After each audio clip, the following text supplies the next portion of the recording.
ካህናት ታርዶ ከመቅደሱ ለስሙ ሲገኙ ሲያወድሱ በክርስቶስ ፍቅር የጸኑ ከነማይተባቸው ክብር አገኙ። የአባቶችን ርስት አልስትም በአንገቴ ማኅተም አልደራደርም። መቅደሷ ሲቃጠል ዝም አልልም። ማኅተቤን አትበጥሱት ከነአንገቴ ውሰዱት። ከአባቶቼ የወረስኩት ይህንን ነው የተማርኩት።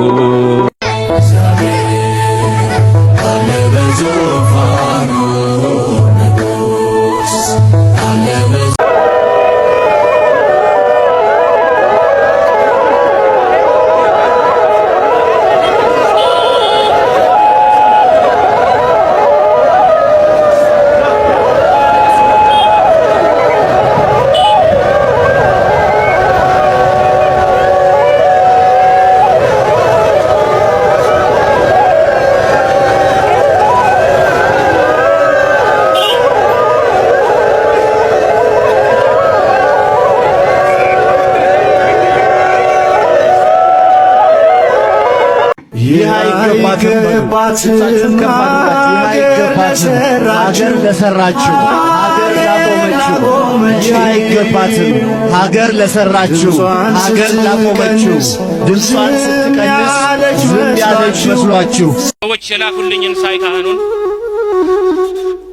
የተቃጠሉትንም አብያተ ክርስቲያናት ሰዎች እየቀረጹ ሲልኩልኝ ምዕመናን እያለቀሱ ምንም ማድረግ በማይችሉበት ሁኔታ ሲያዝኑ ልክ በሻሻ እንደተደረገው ጅማ ልክ ጅጅጋ እንደተደረገው አይነት አሁንም ሲደረግ አንድ አጠር ያለች ጽሑፍ ስሜቴን የምገልጽበት ጻፍኩኝ። እውን በማይሆን ህልም በማይሰምር ስለት ከኢትዮጵያ ምድር ተዋህዶን ለማጥፋት በአንድም በሌላም ቆርጠው የተነሱ ከቤተ ክርስቲያን እጃቸውን ያንሱ። ተረስቶ ዛሬ ያ የቀደመው የትናንት ውለታ ማየት ናፈቁ ሊኖሩ እነሱ ተዋህዶ ጠፍታ። ቢሰጠኝ ብዬ መድኃኔ ዓለም ዋጋ ከሰማይ ባዝላት አልወርድም አለች ደፋሯ ከጀርባዬ ላይ። መቻልን እንጂ ሌላውን መቻል የማይፈልጉ በወርቅ ፋንታ ጠጠር መልሰው ተዋህዶን ወጉ። በእምነት ማትመስሉንን ያኔ ስንቀበል ነበረ ልትችሉን እኛ እናንተን ስንችል። ግን ስትሉን ቻሉን እኛ ግን አንችልም አልናችሁ እረፉ ያልዘሩት አይበቅልም። አሸዋ ተዘርቶ ስንዴ አይታጨድም። የተቻለ ሰው እንዴት አይችልም የቻለውን ሰው? ለራስ ለመኖር ሌላውን አትኑር ማለት ምንድነው? ስለምንድነው የምንቀመጥ ዝምታን መርጠን የሚሆነውን በጆሮ ሰምተን በአይናችን ካየን? በአሕዛብ ሰይፍ የልጆቿ ደም እየፈሰሰ በአራቱም ማዕዘን ደብርና ገዳም እየፈረሰ ሁሉም ዘምቶባት በሚታይና በማይታይ እጅ እየተዘጋ በአራቱም ማዕዘን የተዋህዶ ደጅ ቆመ ሲያጠፏት የተዋህዶ ጥፋቷን አትይ። ታገል እንዳቅምህ ከደም እንባ ጋር በርትተህ ጸልይ። በምትችለው ታገል እንዳቅምህ በያለህበት። እንደ ዘመኑ ስለሚለያይ ሰማዕትነት ሀብትና ስልጣን ጊዜና ዝና ቢሰጥህ ጥበብ ኑር ለማተብህ ተዋህዶን አስብ። አስፋላት ርስቷን የትናንቱንም ርስት አስከብር። በላይ ነውና የመልካም ሥራ ስም ከመቃብር። ይታወጅ አዋጅ የተዋህዶ ልጆች የሚል ተነሱ። ወራሾች ቀድመው በእኛው ምድር ላይ እኛን ሳይወርሱ በነበር ሳንቀር እያየን ጠፍተን በአሕዛብ እጅ ባወጁብን ላይ አዋጅ የሚሽር አዋጅ እናውጅ። ሰማዕትነት አያምልጣችሁ የሚል ተነሱ። ይሰማ አዋጅ ከመንጋው መሪ ከሲኖዶሱ። ሳንነካቸው ስለምንድነው የሚነካኩን? በታገስናቸው የተሰበክነው ወንጌሉ ይዞን ግን እንዳይረሱት አይኖርም ጢሱ ሁሌ እንደጤሰ። ሊጠፋ የማይችል ከባድ እሳት ነው ከተለኮሰ። በአባቶች ርስት በተዋህዶ የለም ድርድር።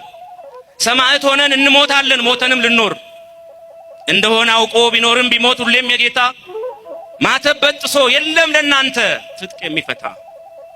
እኔ ያመንኩትን ማመን አለብህ እያሉ በግድ ሰይፍ እያነሱ ወሰን ለማስፋት ወንድምን ማረድ ትንሽነት ነው ሰው ሰውን ሲገል ለትልቅነት አሸነፍኩ የሚል እየመሰለው አሸናፊነት።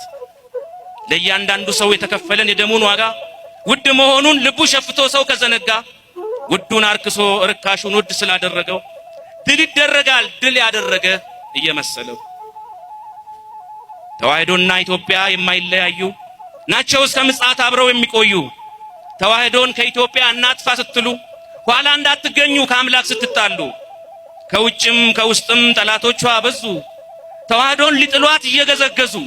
ግን ፍጻሜው ሞት ነው ግቡ የማያምር እኖራለሁ ማለት ተጣልቶ ከእግዚአብሔር። ከምኞት ጀምሮ እስከ ተግባር ድረስ እጃቸው ያለበት ተዋህዶን ለማፍረስ ላይሳካ ለፉ ህልማቸውን ላይሆን ረስተውት ማለፏን ከዚህ የባሰውን። እኛ ምንም አንሆን ይብላኝ ግን ለነሱ እና ፍርሳት ሲሉ ቀድመው ለሚፈርሱ። ለኢትዮጵያ ምኖር ባለውለታዋ እንዴት ይሄ ሆነ ዛሬ ክፍያዋ? ምን ባደረገች ነው ይሄ ሁሉ ጥቃት? ወርቅ ላበደረች ጠጠር የሚሰጣት። ካህንና ታቦት በአንድነት አዝምታ አገር ነፃ ያወጣች ነፃነት ስታጣ የለሞ የሚሰጥ ፍትህን በገሃድ ገዳሟ ሲቃጠል ካህኗ ሲታረድ በገንዛ አገሩ ላይ ሀገር አልባ ሆኖ ካህኑ ሲሰደድ ምዕመኑን በትኖ በድፍረት መቅደሷን በእሳት ሲያነዱ ጨረቃን ለመስቀል መስቀሉን ሲያወርዱ ይዞታዋን ነጥቀው ቅጥሮቿን ሲያፈርሱ ቁርአንን ሊተኩ በመጽሐፍ ቅዱሱ ቅርስ አልባ ሊያደርጓት ቅርሶቿን ሲያወድሙ የግራኝን ታሪክ በጋር ሲደግሙ የለም እንደ ንጉሥ ተውረፉ የሚል በገዳይ የሚፈርድ አይቶ ስንገደድ ጊዜ ያገኘ ሁሉ ጥቃት ከፈጸመ የግራኝን ታሪክ ዛሬ ከደገመ ዝምታው ምንድነው? በሉ እንጂ ተነሱ።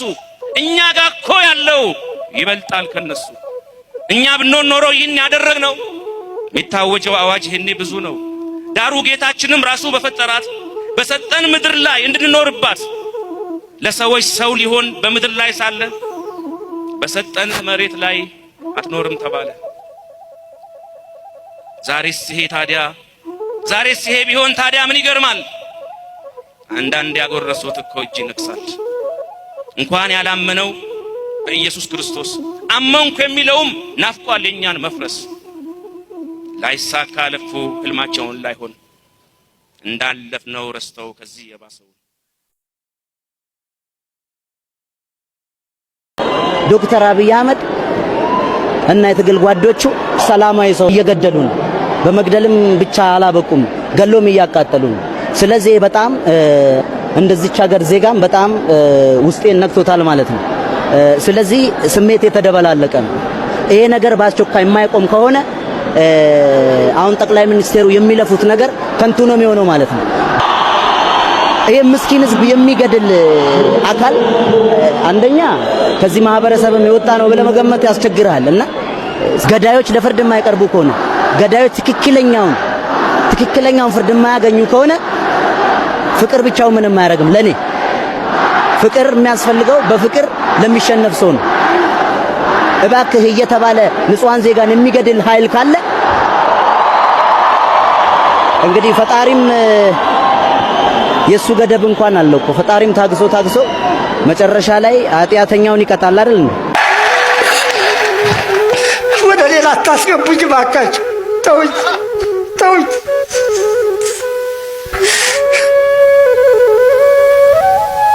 ሁላችሁ ወደ እግዚአብሔር ጩሁ። ነግሬያለሁ። ወደ እግዚአብሔር ጩሁ። ክርስቲያኖች አይታደኑም። የክርስቲያን ደም የሚፈስባት አይደለችም ኢትዮጵያ።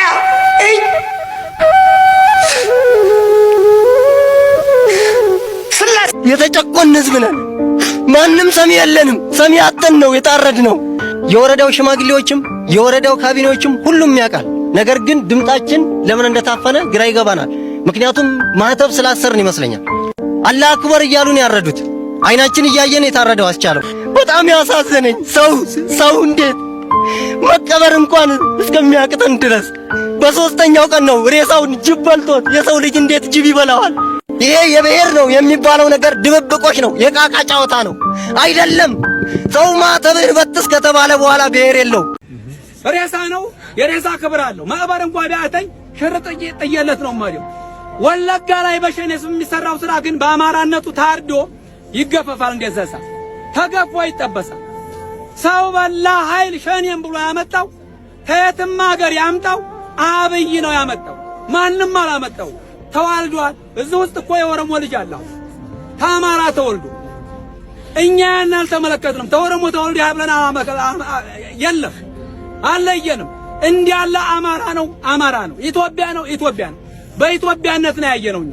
እነሱ ግን A voice for Ethiopia Orthodox Christians in Ethiopia. The RC Oromia region of Ethiopia Orthodox Christians have been slaughtered over hundreds in 2 months. The media is silent, the government is silent, everybody is silent.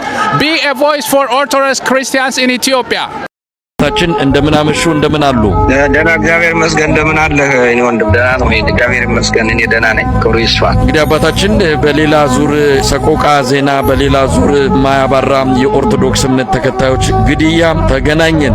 ይሄ አዲስ ሆኖ አይደለም። ዛሬም እርሶ ጋር ደውዬ ስለ ጉዳዩ እንዳነሳ ያደረገኝ ነገር ግን አብይ አህመድ ምርጫ የሚሉት ኢትዮጵያን በዓለም አቀፉ መድረክ ላይ መሳቂያ መሳለቂያ ያደረጋትን ምርጫ ባደረገ ማግስት እንዲህ አይነቱ ነገር ሲከሰት ብዙ ነገሮችን እንድናነሳ ፈልጌ ነው። እንደው በቅድሚያ ክስተቱን ሲሰሙ ምንድነው ያሉት? እዛ አካባቢ እንግዲህ የተለመደ ሆኗል። አሁን የቁጥር ጉዳይ ነው። ከዛ ያለፈ ድርጊቱን ማስቆም የሚቻልበት አንዳችም እንቅስቃሴ መፍትሄ ሐሳብም እየሰማን አይደለም። እንደው ክስተቱን ሲሰሙ ምን አሉ አባታችን? በስመ አብ ወወልድ ወመንፈስ ቅዱስ አሐዱ አምላካችን እግዚአብሔር ይሄ የመከራ ዘመን ረዘመብን፣ አስጨነቀን፣ ልባችንና አይምሮአችን ተጨነቀ፣ እንባችንም ደረቀ። አምላካችን እግዚአብሔር እባክህ ከታላቅ ምሕረት የተነሳ ይህንን ሕዝብ ይችን ቤተክርስቲያን ይቅርታ ታገኝ ዘንድ ምሕረትህ ይታወጅላት ዘንድ እንለምናለን። የሞቱትንም ነፍሳቸውን ማረው። እነሱ በሰማዕትነት ያለፉ ስለሆነ ነፍሳቸው የተማረ ነው። ቤተሰቦቻቸውንና የኢትዮጵያ ቤተክርስቲያንንም የሚያጽናና መልአክና መንፈስ ቅዱስ ላክልን። ክብርና ምስጋና ለተቀደሰው ስም ይሁን ዛሬም ዘወትርም ለዘላለሙ አሜን። በእንደዚህ አይነት ጊዜ ራሱ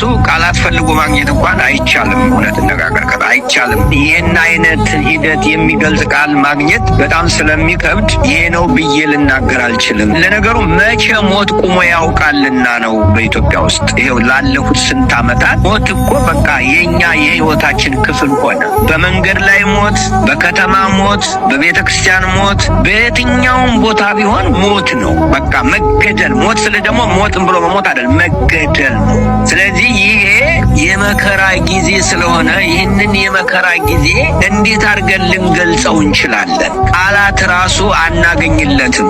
አሁን አንተ የምርጫ የምን ብለኛል? በኢትዮጵያ ውስጥ አንድ አዲስ ነገር አንድ አዲስ ይህን ቃል ልጠቀም ኢቨንት ከተደረገ ኦርቶዶክሳውያን መሞት አለባቸው። ይሄ ከመጀመሪያ ጀምሮ ላለፉት 8-9 ዓመታት ሊሆን ነው አሁን ይህ አይነት ነገር ነው እየተከታተለ ያለው። ስለዚህ ኦርቶዶክሳውያንን በመግደል የሚረኩ ሰዎች አሉ ማለት ነው። ስለ እነዚያ ደግሞ ምንም ነገር አለማለቱ በራሱ ሆን ተብሎ የተደረገ ለመሆኑ ማረጋገጫ ሆኖ እናገኘዋለን። ስለዚህ የኔ ወንድም እንዲህ አይነት ነገር ልባችን፣ አይምሯችን፣ ሁለንተናችን ተሰብሯል። ዛሬ ስሰማ እስከ ግማሽ ቀን ድረስ የዚያን የኤርምያስን እንባ እያነበው ሳነባ ነበር ይዋል። በመከራ ነበር የዋልኩት። መከራ ቃላት ሊገልጸው ከሚችለው በላይ ነው።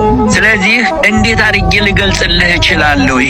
ይሄ ነገር ይሄ ነው ብዬ እንዴት አድርጌ ስም ልሰጥልህ እችላለሁ? 15 20 30 40 ሰው በአንድ ጊዜ ሞተ ሲባል እንዴት አድርገህ ልትገልጸው ትችላለህ? ያው መንግስት የሚባል ነገር ባለበት ሀገር ላይ እንዴት አድርገህ ልትገልጸው ትችላለህ? ቃላት የለን። ራሱ የምትገልጽበት ቃል እንኳን አታገኝም። በእንደዚህ አይነት ነገር ይወንድም እንዴት አድርጌ ልገልጽልህ እችላለሁ? ምን ልልህ እችላለሁ? ሕፃናትን፣ አረጋውያንን፣ ሴቶችን በቢላዋ ከትክቶ የሚገደልበት ሀገር ላይ ምን ብዬ ልነግርህ እችላለሁ? ምን አይነት ቃል ላወጣልህ እችላለሁ? እንደው ይህን መናገሬ ራሱ አሁን ራሴን እየታዘብኩት ነው። ለማያቋርጥ ዓመት በየቀኑ በየደቂቃው ይሄ የሚደረግባት ሀገር ላይ እንዴት አድርገህ ልትገልጸው ትችላለህ? የመጨረሻ ርካሽ ሆኖ የተገኘው እኮ ሰው ነው። በኢትዮጵያ ሰውነት እኮ ነው የረከሰው። እንደዚህ የሚባልበት ነገር ከሆነ ይህን የሚያደርጉ ሰዎች ከሰውነት ተራ የወጡ ናቸው ማለት ነው። ሰው መሆን ምን ማለት እንደሆነ የማያውቁ ናቸው ማለት ነው። ስለዚህ እንዴት አድርጌ ልነግርህ እችላለሁ? ይሄን ወንድም ምን ብነግርህ አይምሮህና ልብህን ሊያረካ ይችላል? የለም፣ የምትገልጽበት ቃላት የለም ነው። አባታችን ይሄ ነገር ተደጋገመ። አርሲ ላይ እንግዲህ በየቦታው የኢትዮጵያ ኦርቶዶክስ ተዋሕዶ ቤተክርስቲያን እምነት ተከታዮች ቤተክርስቲያን ይቃጠልባቸዋል ምዕመናን። ባለፈውም ሰው አዲስ አበባ በነበሩ ጊዜ የኢትዮጵያ ኦርቶዶክስ ተዋሕዶ ቤተክርስቲያን ላይ አገዛዙ ዱላ ሰንዝሮ ያመጣውን መከራ ያመጣውን ማት እናስታውሳለን። ብዙዎች ተገለዋል፣ ብዙዎች ተፈናቅለዋል፣ ከሀገር ተሰደዋል። ያን ያደረገ አገዛዝ አሁንም በስልጣን ላይ አለ። ምርጫ በሚል ደግሞ ቲያትር ሰራና የሰውን ትኩረት ለማስቀየስና ወደ ሌላ አቅጣጫ እንዲሆን ለማድረግ ደግሞ እንዲህ አይነት ግድያዎችን የሰላማዊ ሰዎች ግድያዎችን እንደ ተራ ክስተት እየሆነ የመጣበት ሁኔታ በተለይ አርሲ ላይ አላቆም አለ አላባራ አለ። ምንድነው እዛ አካባቢ የተፈለገው? ለምንድነው የአርሲ ምድር አኬል ዳማ የሆነችው ለኦርቶዶክስ እምነት ተከታይ የደም መሬት የሆነችው አርሲ ለምንድነው? አርሲ ብቻ አይደለም አንተ ጠቅላላ በኦሮሚያ ክልል በሙሉ የተደረገ ነገር ነው። ምንድነው የሚለው ነገር ያደረጉትን ሰዎች ነው እንትን የምንለው ነገር። ግን ማህበረሰቡ ምን ማድረግ አለበት፣ ህዝቡ ምን ማድረግ አለበት ለሚለውን ከጠየቀኝ ምንድነው የሚለውን እነሱ ናቸው እኮ የሚያውቁት። እነሱ የሚፈልጉት ከዚያ ምድር ላይ ኦርቶዶክስ የሚባል ነገር በዚያ ምድር መኖር የለበትም ብለው ነው የሚያውቁት። መኖር የለበትም ማጥዳት ነው የሚሉት። ከኦርቶዶክስ ጽዳት ነው፣ ኦርቶዶክስ ማጥዳት ነው የሚሉት እነሱ።